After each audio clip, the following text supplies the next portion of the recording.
Howdy, and welcome to another Kickstarter review.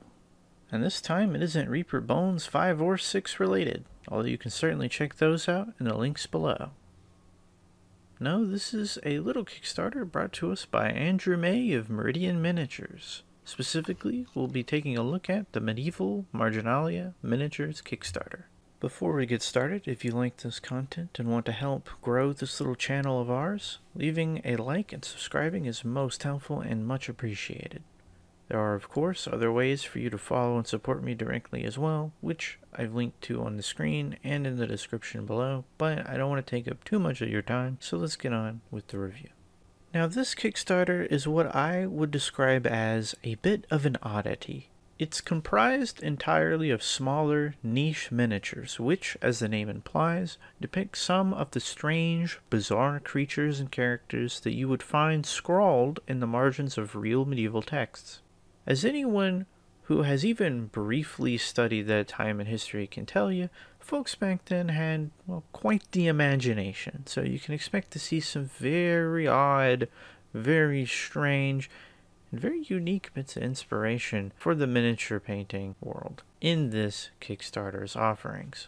Now, there doesn't appear to be a follow-up campaign or a store to get these from after the fact yet, so I'll direct you to the host Kickstarter and other social media pages that I can find so you can follow them and keep an eye on future releases of these figures and future Kickstarters that Mr. May has going. So this Kickstarter really jumped out at me for a few reasons. One, it focused on a very unique inspiration. I haven't seen anything like this ever, and it really seemed like the creator was capturing the likenesses of these things super well. So I knew I just had to pick these up, as there would really be nothing else like them in my collection.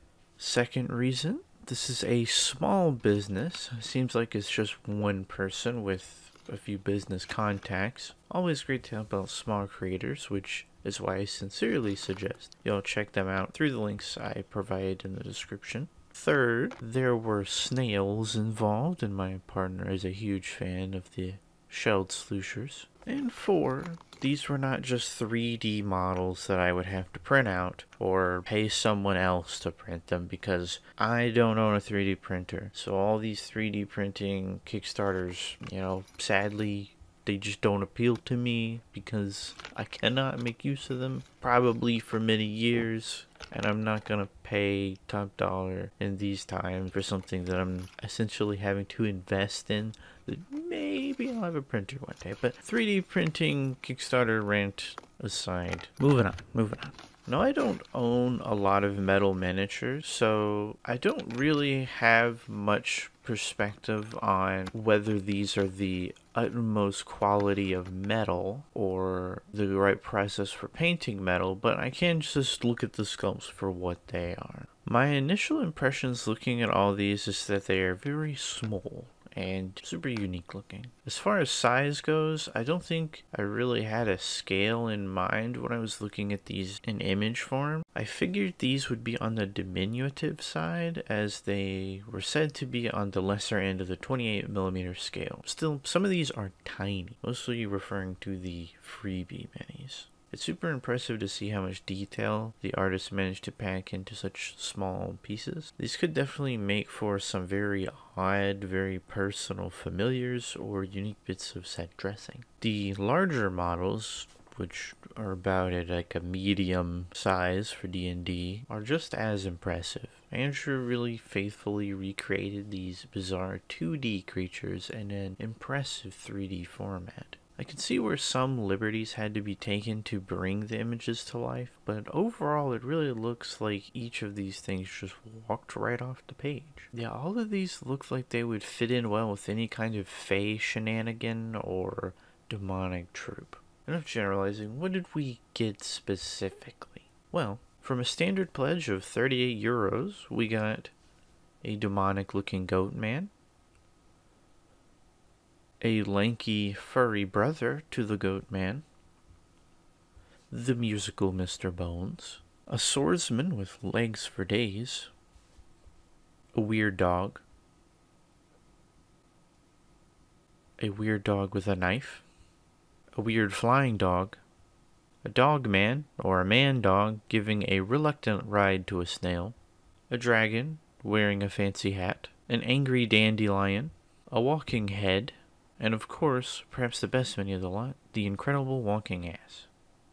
In addition, we have these 5 aforementioned freebie minis, and then there were 2 sets of add-ons.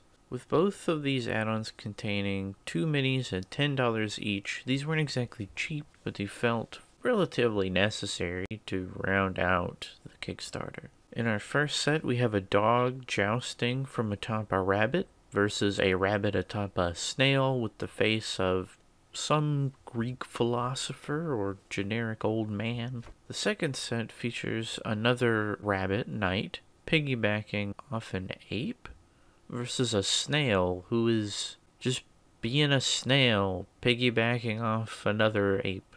I don't know what the snail's gonna do to the other guy, but he's trying. He has the spirit, you know. He might not have the skills, but he has the spirit. As with most of these minis, I doubt any of these would have widespread use in any games, but these knights in particular would fit in well into Feywild tourneys. So, keep things short.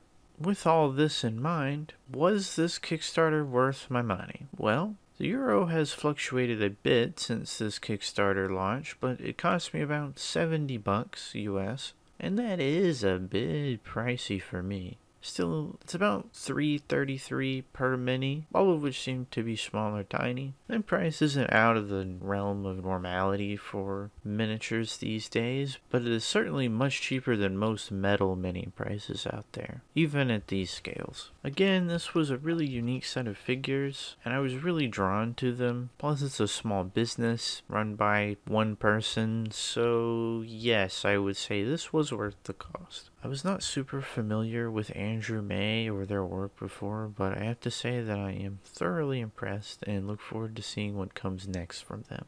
Which, while I was editing this up, Andrew launched another Kickstarter, this time for some Victorian-era towns criers, so that they could fit perfectly well into a number of more traditional fantasy settings. So if you want to see if or when these figures might come out into a wider release, or check out those new Kickstarters that Andrew's releasing, go ahead and find them down in the links below. Oh, and I should emphasize that the new Kickstarter is like less than a week to go before it's done, so definitely hop on it while you can. And with that, we're wrapped up for today.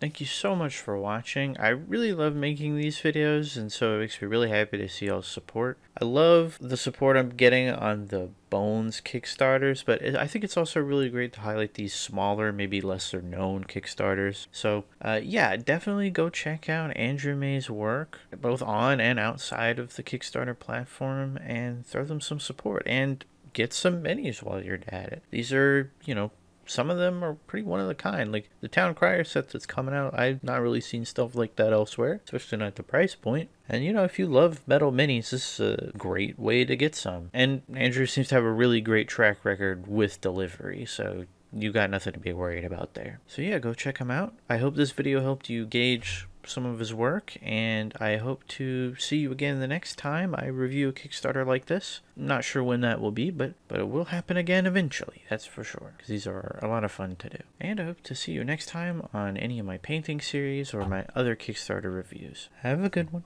take care, stay safe, and if you got them, let's go paint some minis.